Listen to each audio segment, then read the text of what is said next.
할렐루야.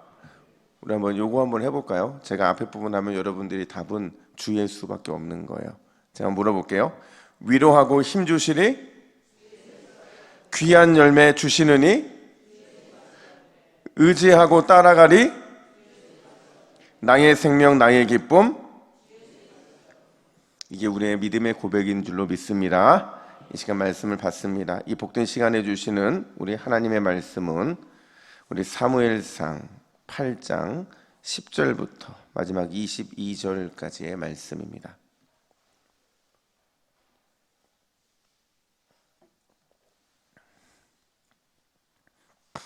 사무엘상 8장 10절부터 22절, 하나님만이 나의 왕이라는 제목으로 오늘 말씀을 받겠습니다. 우리 사무엘상 8장 10절부터 22절까지의 말씀 우리 한 절씩 교독해 읽겠습니다. 사무엘이 왕을 요구하는 백성에게 여호와의 모든 말씀을 말하여 이르되 너희를 다스리는 왕의 제도는 이러하니라. 그가 너희 아들들을 데려다가 그의 병거와 말을 어거하게 하리니 그들이 그 병거 앞에서 달릴 것이며 그가 또 너희의 아들들을 천부장과 50부장을 삼을 것이며 자기 밭을 갈게 하고 자기 추수를 하게 할 것이며 자기 무기와 병거의 장비도 만들게 할 것이며 그가 또 너희의 딸들을 데려다가 향료 만드는 자와 요리하는 자와 떡 굽는 자로 삼을 것이며 그가 또 너희의 밭과 포도원과 감람원에서 제일 좋은 것을 가져다가 자기의 신하들에게 줄 것이며 그가 또 너희의 곡식과 포도원 소산의 11조를 거두어 자기의 관리와 신하에게 줄 것이며 그가 또 너희의 노비와 가장 아름다운 소년과 나귀들을 끌어다가 자기 일을 시킬 것이며 너희의 양떼의 10분의 1을 거두어 가리니 너희가 그의 종이 될 것이라. 그날에 너희는 너희가 택한 왕으로 말미암아 부르짖되 그날에 여호와께서 너희에게 응답하지 아니하시리라 하니 백성이 사무엘의 말 듣기를 거절하여 이르되 아니로소이다. 우리도 우리 왕이 있어야 하니니 우리도 다른 나라들 같이 되어 우리의 왕이 우리를 다스리며 우리 앞에 나가서 우리의 싸움을 싸워야 할 것이니이다 하는지라.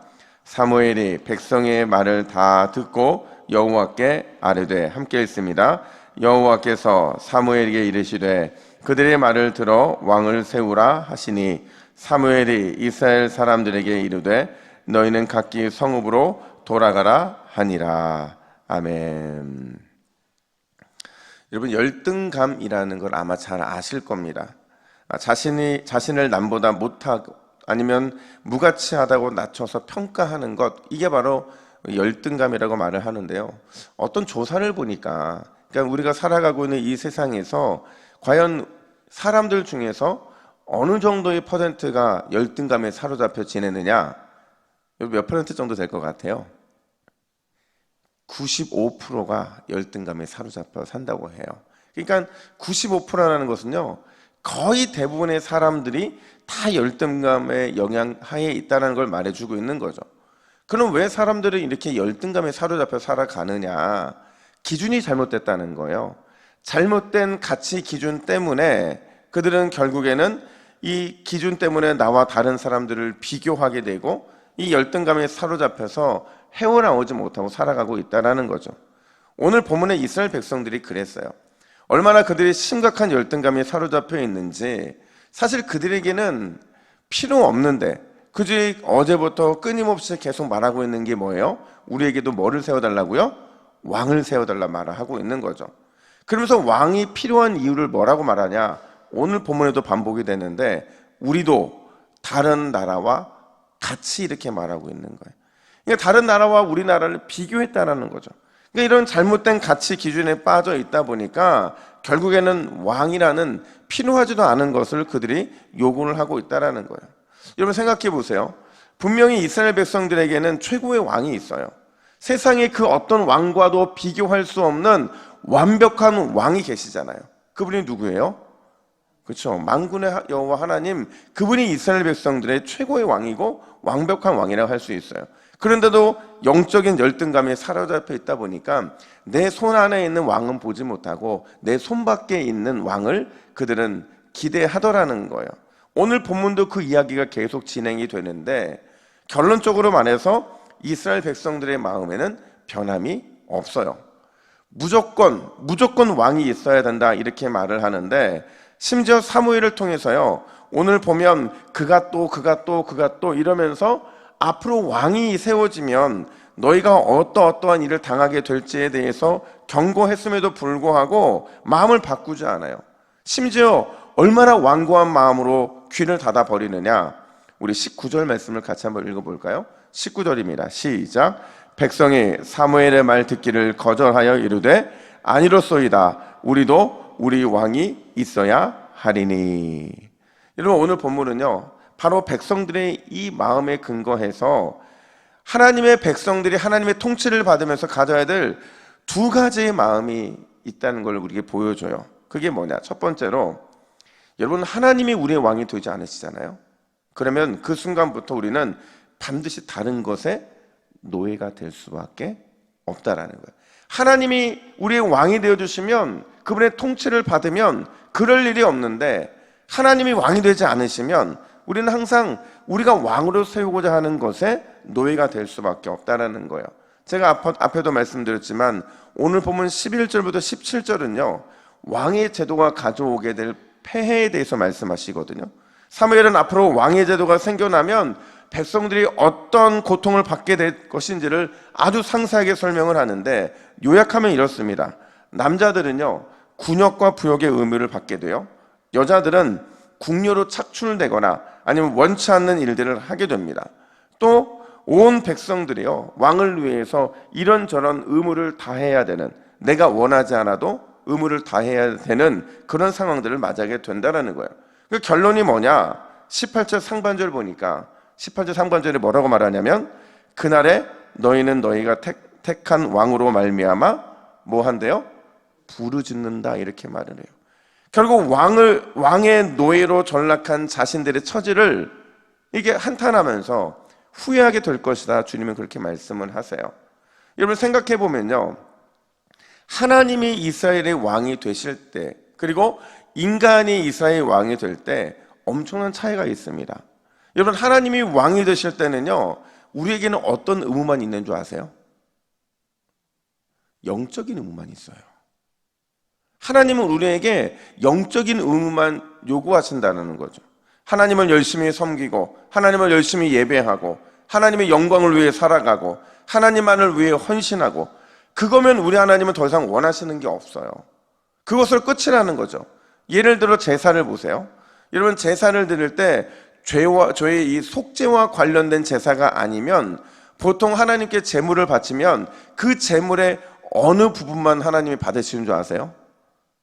내장과 기름만 받으세요. 당시 사람들에게는 다 쓸모없는 것들이죠. 내장과 기름만 받으시고 나머지 모든 고기와 좋은 것들은 누가 다 먹어요? 제사장들과 그 제물을 가져온 백성들이 함께 나눠 먹는 거죠.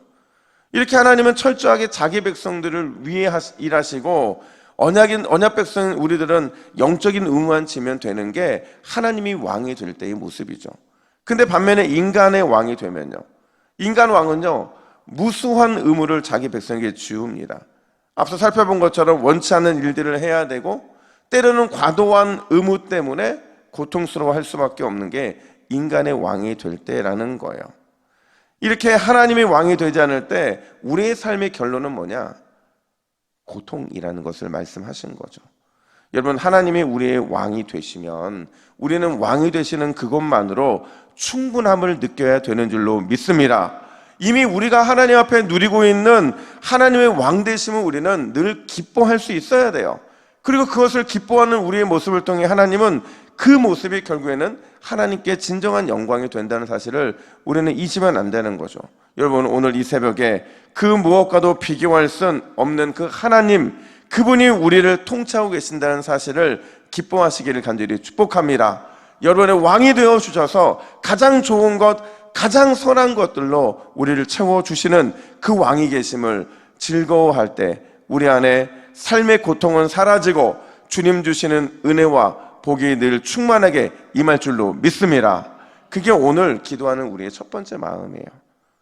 또한 오늘 본문은 두 번째로, 하나님의 마음을 헤아리는 게 신앙의 참된 성숙함이라 이렇게 말을 합니다. 여러분, 백성들의 완고한 태도를 다 들어요.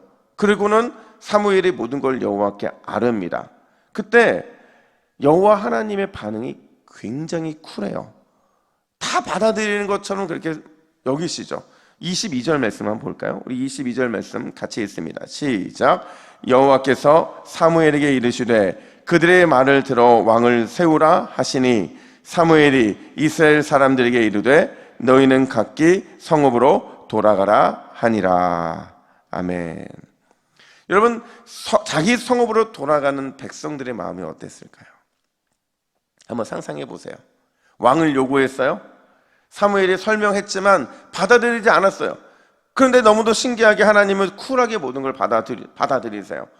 그 마음을 가지고 자기 성읍으로 돌아가는 백성들의 마음이 어땠을까요? 우리가 이겼다. 우리가 하나님의 뜻을 관철시켰다. 너무나도 자신만만하고 너무나도 즐거웠을 거예요.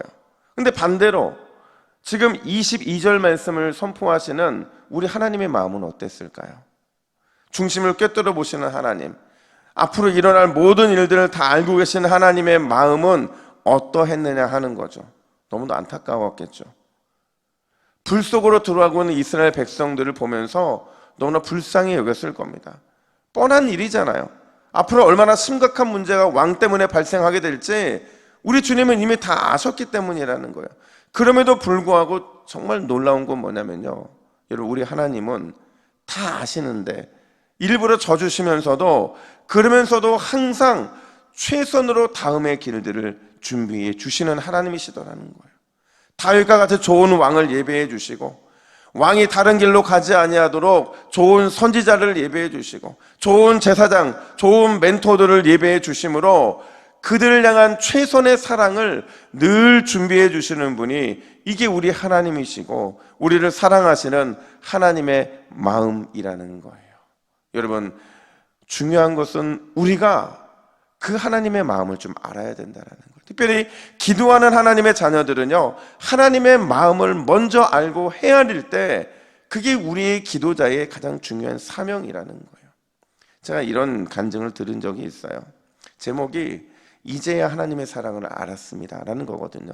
무슨 내용이냐면 어느 겨울날 한 어머니가 4살 된 아들과 함께 손을 붙잡고 밤길을 걸어요. 혹시나 넘어질까 하는 마음에 아이의 손을 꼭 붙잡고 가는데 가다가 4살짜리 아이가 순간 돌부리에 넘어질 뻔한 상황이 발생해요. 아이가 돌부리에 걸려서 앞으로 넘어지려 했을 때 엄마가 붙잡은 손을 어떻게 할까요? 꽉 붙잡죠. 아이가 넘어지는 순간에 아이의 손을 놔버리는 게 부모가 아니잖아요. 그러니까 꽉 붙잡은 거죠. 이 손을 붙잡은 덕분에 아이는 넘어지지 않아요. 그런데 다시 길을 가다가 이번에는 얼음에 엄마가 미끄러지는 위험한 상황이 발생을 한 겁니다. 그때 엄마가 이 아이의 손을 어떻게 할까요? 놔버리죠. 내가 넘어지니 너도 같이 넘어지자, 이렇게 불구덩이로 들어가는 어머니가 없어요. 그때 이 어머니가 그걸 깨달은 거예요. 아, 하나님의 마음이 이러하겠구나. 여러분, 하나님께서 우리를 사랑의 줄로 단단히 묶어 주심으로 우리는 언제나 안전한 줄로 믿습니다. 때로는 잡아주시고 때로는 놓아주시면서 넘치는 사랑으로 함께 하시면서 한 걸음 앞서서 우리의 길을 예비해 주시는 분, 그분이 우리 하나님이시라는 거예요. 오늘도 그 하나님의 마음을 깨달으시고 하나님의 마음을 가지시고 주 앞에 기도의 자리로 나아가시는 저와 여러분 되기를 예수님의 이름으로 축복합니다. 우리 함께 기도의 제목을 같이 읽고 기도합니다. 같이 읽습니다. 시작. 주여, 하나님의 나의 왕 되심이 자랑이요 기쁨이 되게 하옵소서. 내 마음이 아닌 하나님의 마음을 먼저 헤아릴 줄 아는 성숙한 신앙인이 되게 하옵소서. 아멘. 이렇게 기도합니다. 하나님 아버지, 오늘 이 새벽에 주 앞에 우리가 결단하고 고백하는 것은 하나님이 우리의 왕이요 우리의 왕 되심이 우리의 삶의 자랑이요 기쁨인 줄로 믿습니다. 오늘도 하나님의 마음을 먼저 헤아리고 그 마음을 가지고 믿음으로 기도하는 모든 동부교회 새벽 기도자들 될 수 있도록 인도하여 주시옵소서. 감사드리며 예수님의 이름으로 기도하옵나이다. 아멘.